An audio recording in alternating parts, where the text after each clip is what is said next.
So we've seen how many things depend on that QEP assessment report. So let's look at how to fill that assessment report out.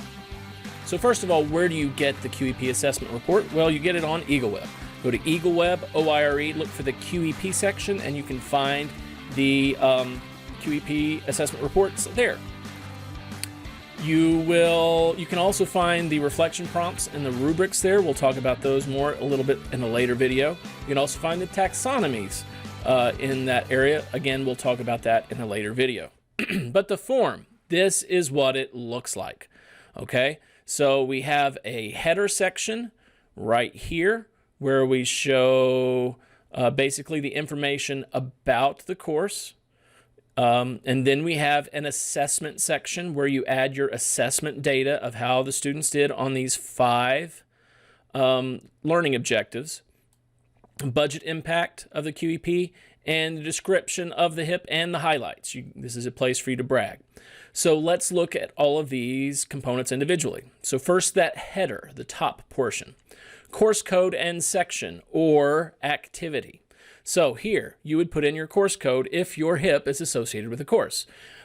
Bio 320-010, MUS 400-010, whatever the course code is. Now, this may be an activity that does not have a course code associated with it. For example, theater production, The Sound of Music, or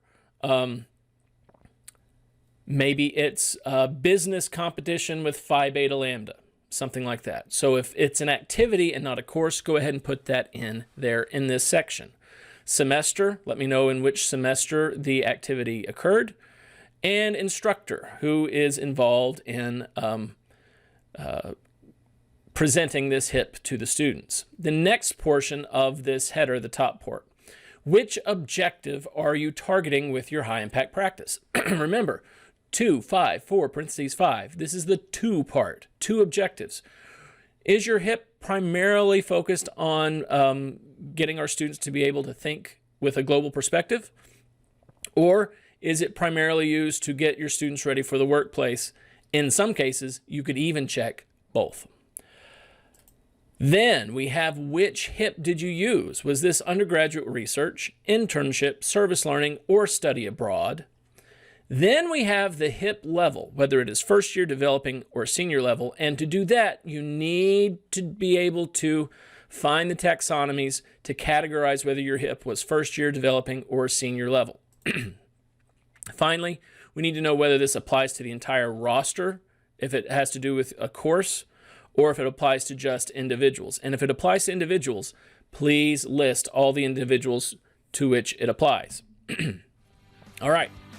In the very next video, we will look at those taxonomies and show you how to decide whether your HIP is first year, developing, or senior level. See you then.